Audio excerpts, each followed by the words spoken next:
Well, welcome to Fight Week. It's a little different having media down Thursday. How are you feeling? I'm feeling great. I had a really good weight cut this fight camp.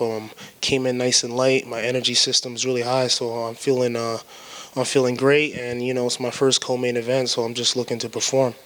Does it feel a little different, it being a co-main event, or is it just like any other fight week?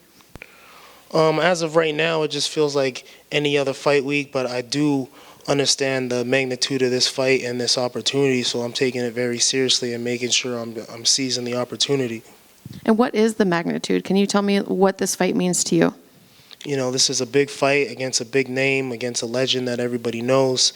So I think if I make a big statement and get to finish this fight, it's going to put me right back up in the ranking systems, and I can go back on my run and really, trying to be the champion that I know I can become. What did you think when they came to you and said Cub Swanson? What were your first thoughts? It was a great matchup.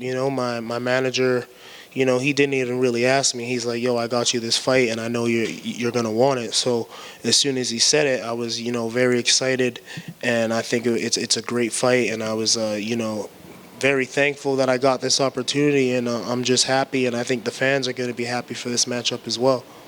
What sort of fight are you expecting from him? I'm expecting an explosive fight.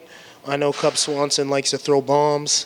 I like to throw bombs as well. I don't think he's going to be running from me, so I think it's going to be one of those fights where I'm going to be able to display my skills and not be having to run and chase somebody down.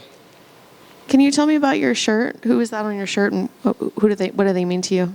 Yeah, we had a close friend of ours in Edmonton had a tragic ending, unfortunately,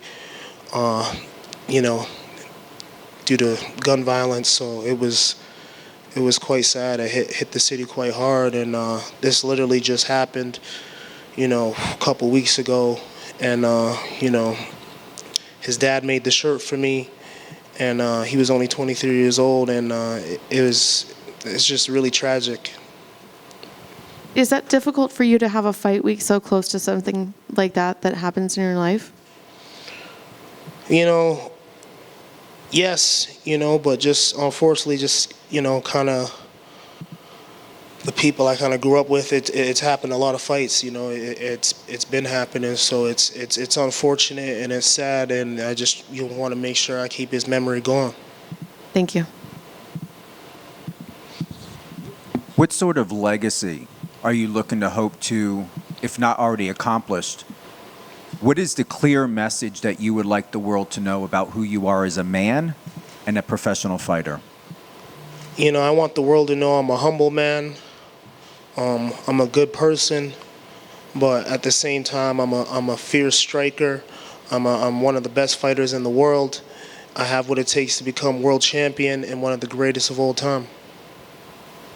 Thank you. Came over here. It's almost been a year since you last fought against Julian Erosa. What's the biggest takeaway from that fight that'll help you get your hand raised on Saturday against Cub Swanson? I think, the biggest takeaway that I took from that fight is, like I said, this fight camp, I made sure I came in with my nutrition on point. I made sure that the weight cut wasn't going to be an issue. And that way, I'm not going to be so drained, and I can just focus on my energy on the fight. I came in very light. My energy system, as you can see, is really high. So I think just really paying attention to my nutrition and weight was, a big wake up for me. Right here. What do you think the current state of Canadian MMA is right now, bro? Because we had that card in Vancouver, and the fans went off, the fighters went off, we went undefeated that night. So where do you think we are in MMA right now? I think Canadian MMA is blowing up. We got Mike Malott. He's getting a lot of attention right now. We fought way back in the day. We got Jourdain from Quebec, Gavin Tucker, Tanner Booser, we got my boy Chad and Hallinger, so we got a great scene, and I think it's only going to get bigger. So I'm just looking to contribute to this on my first co-main event and just keep blowing up the Canadian scene. And I want to be kind of seen as like the team captain of Canada. You know what I mean? Is that on the bucket list for the UFC career, to get a fight in Canada? Yeah, I'd love to fight back in Canada. I fought UFC Calgary and Edmonton and Toronto, so I fought in Canada a couple of times, but I'd love to bring it back. And then what do you think of the current state of the 145-pound division, right? Because we got the champ that's talking about moving up. You got Sapuria that wants to fight the champ. Like, what do you think about these guys jumping divisions? Like, do you think there should be a champion that just stays and fights in the division? You know, I can't hate on anyone trying to be double champ, you know what I mean? Because if I had the belt and I defended a couple times, I'd want to do the same thing.